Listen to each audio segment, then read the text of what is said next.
This is a list of many famous people who were Freemasons. We're going to start up here.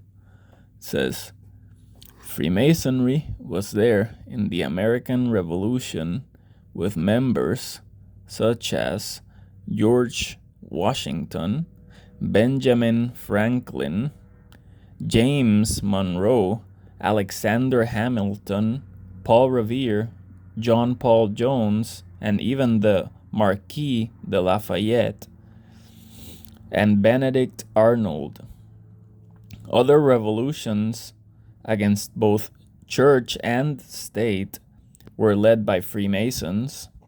Benito Juárez, Simón Bolívar, Giuseppe Garibaldi, and Sam Houston, aided in some cases by the products of their fellow Mason Samuel Colt.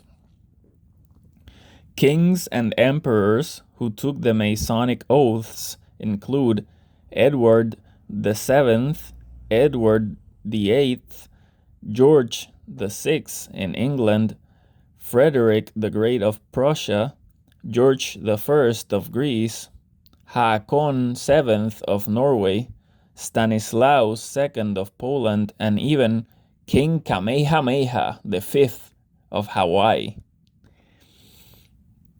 In addition to Washington and Monroe, the Masonic roll of presidents of the United States includes Andrew Jackson, James K. Polk, James Buchanan, Andrew Johnson, James A. Garfield, Theodore Roosevelt, William Howard Taft, Warren G. Harding, Franklin D. Roosevelt, Harry S. Truman, Lyndon B. Johnson, Gerald Ford, and honorary brother Ronald Reagan.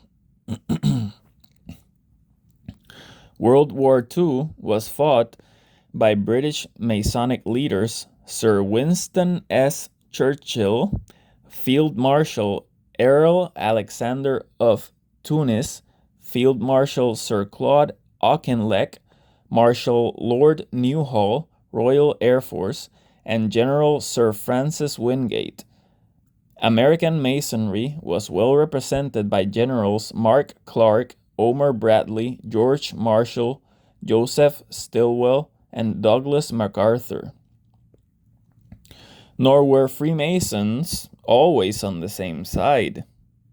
Napoleon, through his Masonic marshals, Massena, Murat, Soult, MacDonald, and Ney, against Freemasons, Kutuzov of Russia, Blücher of Prussia, and their ultimate nemesis, the Duke of Wellington. One hardly knows where to stop in recounting Masonic influence on all aspects of Western life in the past 270 years, whether that influence be political, military, or cultural. In music, Freemasons ascend the entire scale from William C. Handy, composer of the St. Louis Blues, to John Philip Sousa, and from both Gilbert and Sullivan through Sibelius and Haydn to Wolfgang Amadeus Mozart, whom some say was murdered for revealing Masonic secrets in his opera, The Magic Flute.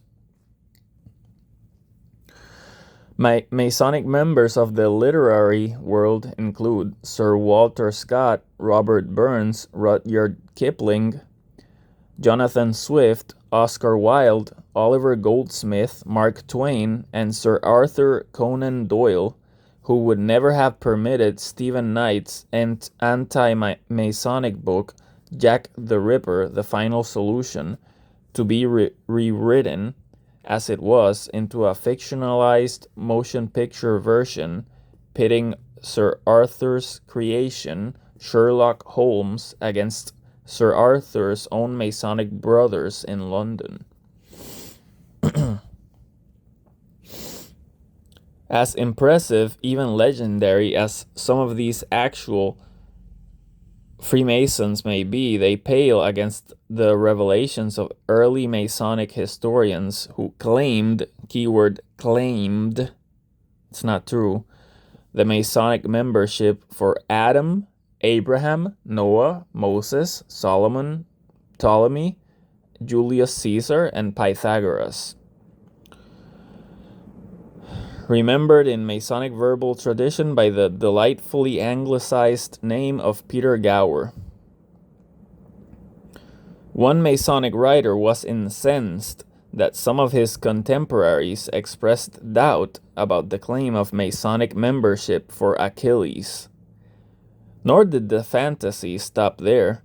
Claims were made to establish the origins of Masonry in ancient Egypt, and some traced Masonic sources to the Essenes, Zoroastrians, Chaldeans, and especially the Phoenicians, since they had been kind enough to sail to Britain to share their mysteries with the Druids, also claimed as predecessors of Freemasonry. Gradually, the competition among Masonic historians to outdo each other in such fantasies died down, and more sober voices were given a chance to be heard. So, yeah, this is just a list of Freemasons. Most of the ones that were mentioned in this page and in the beginning of this page are actual Freemasons. This is where it starts to get rather muddy. But yeah, most of these are actually Freemasons. You can look them up and you'll see that they are actually Freemasons. And yes, Haydn and Mozart were Freemasons. And so was George Washington, Benjamin Franklin, and King Kamehameha.